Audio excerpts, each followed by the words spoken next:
Demon World. You are interested in my little museum of curiosities? Looks like a pile of junk if you ask me. Yes, tell us about these things. Where did you find all this? Looks like a pile of junk if you ask me. Yes, tell us about these things. I enjoy talking about these treasures. Shall I go into mineral specimens? Meteorite, fossil shells, skull of a small alien animal, twist of metal, or would you rather move on to something else? Mineral specimens, true curiosities, nothing more. I think they're very pretty, don't you? Shall I go into mineral specimens? Meteorite. I believe this is evidence of the cataclysm which destroyed the moon of Pollux 5 eons past. I've constructed a theoretical model based on analysis of the planet's rings of what things might have been like. I think that the moon, like Earth's moon, would have made a total eclipse of the sun possible. I would have liked to have seen that. For conditions making a perfect total eclipse are rare in the universe. Our God creates great wonders. Shall I go into minerals, meteor, fossil shells? One of the oldest forms I've seen on this planet. Our God makes beautiful things indeed. Shall I go into mineral, meteor, fossil skull of a small alien animal? The skull of a modern Silati, the largest creature native to this planet, about the size of a house cat from Earth.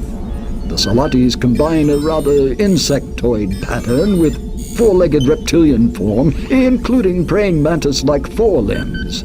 Shall I go into mineral specimen, fossil skull, twist of metal? This chunk of rock is a greatly weathered example of a vanadium tungsten alloy, which doesn't occur naturally. It is my best evidence that the area was previously inhabited. Shall I go into mineral specimen, fossil twist of, or would you rather move on to something else? Very well. I can't imagine why, but if you have a further interest in any of this, take what you like. But please remember to return my treasures when you're done with them.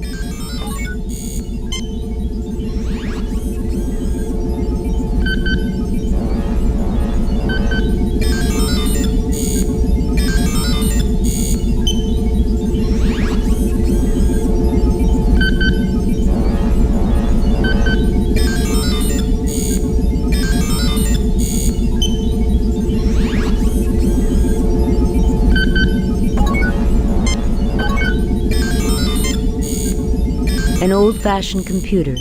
It appears to have some type of simulation running. An old-fashioned computer.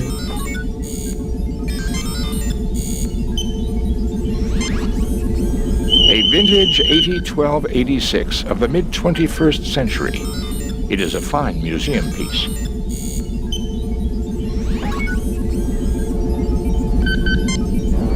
Mr. Spock, see what you can dig up from that old-fashioned computer terminal. Captain, this appears to be a model of the Earth. Notice how it models the proper situation for a total eclipse.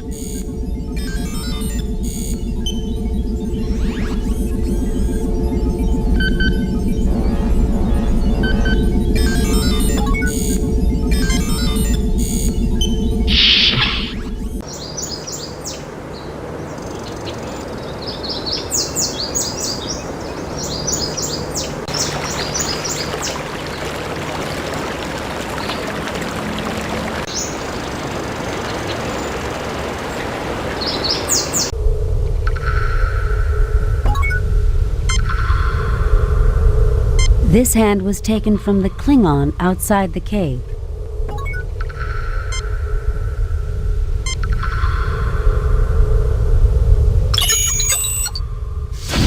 The hand's circuitry triggers a connection and the door opens. A gateway to an alien race. The wonders of the galaxy are endless, aren't they, Mr. Spock? Indeed, Captain. They can also be damn cold.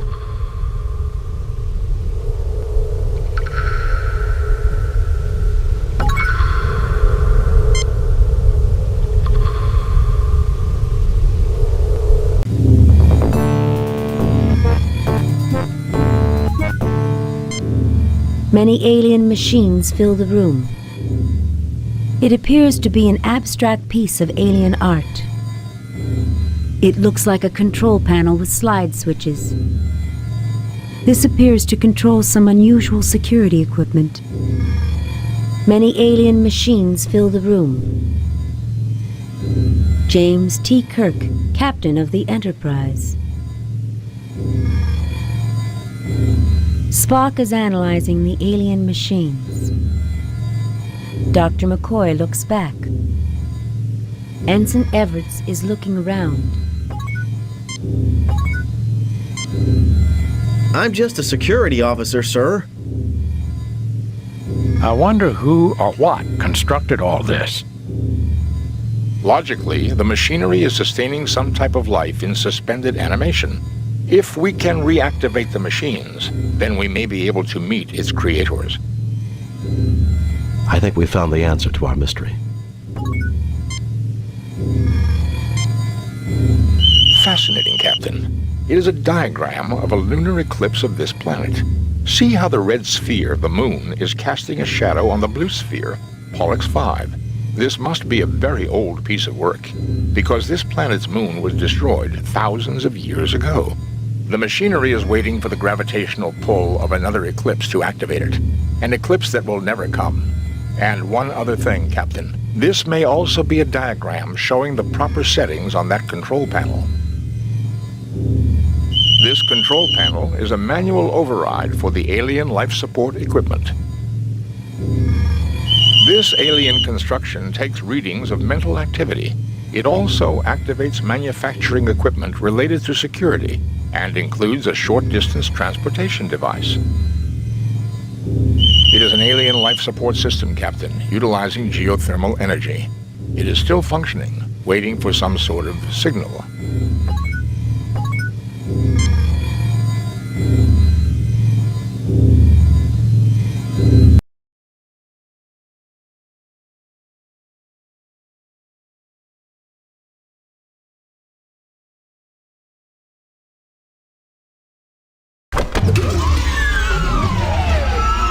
Welcome to our home. Thank you for repairing our somnambutron. Stop. You're trespassing on Federation territory. I welcome you on behalf of the United Federation of Planets. Who are you? Where you come from? We call ourselves Nowians. Thousands of years ago, we saw that meteor impacts were going to cause an ice age. We created this huge underground shelter to preserve our race, keeping us in suspended animation until the planet had recovered. We programmed the machinery to revive us at the next eclipse, but we did not count on the destruction of our moon. Some advanced civilization. Perhaps you can tell us about the demons. Some advanced civilization. Perhaps you can tell us about the demons. The demons, as you call them, are created by a machine designed to keep intruders away from our sleep chambers. It pulls from the minds of any approaching creature their most feared enemy and produces replicas to scare them away. For you and your crew, it was Klingons. For the Tellarites, a wolf demon. And for the other humans, a demon from their religion. On behalf of my people, thank you for waking us. I will turn off the machinery which creates our guardians, so that they no longer bedevil those with whom we now share our home. Oh, woe! Alas! The key is missing. I can do nothing. Even we will suffer the attacks of our own guardians unless the key can be found. I implore you, if you can help, please do so. Jim, think about that skull we picked up from Brother Stephen. Now look at this alien. See the resemblance?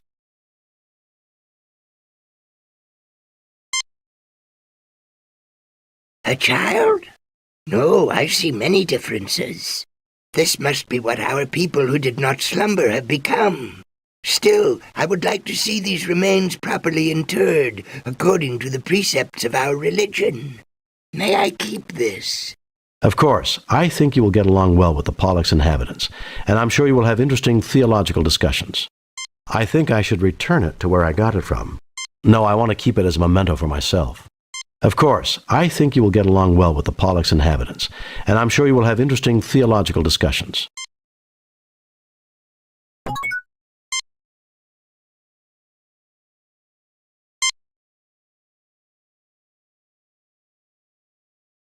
You found the key. I can now turn off the machinery creating our guardians, and no more sentience shall be at risk. Surely the Holy One smiles upon us all. I have no way to thank you, Captain, but please carry this request from my people to yours. We have much ancient knowledge we can share, and we would like to join your Federation. Go in peace. I will be glad to accept your application to the Federation. We shall have a diplomatic envoy sent to make the final arrangements. We look forward to meeting them. We also look forward to having discourse with the colonists. Farewell. May the Holy One bless you. Live long and prosper. Kirk to Enterprise. Beam us up, Mr. Scott.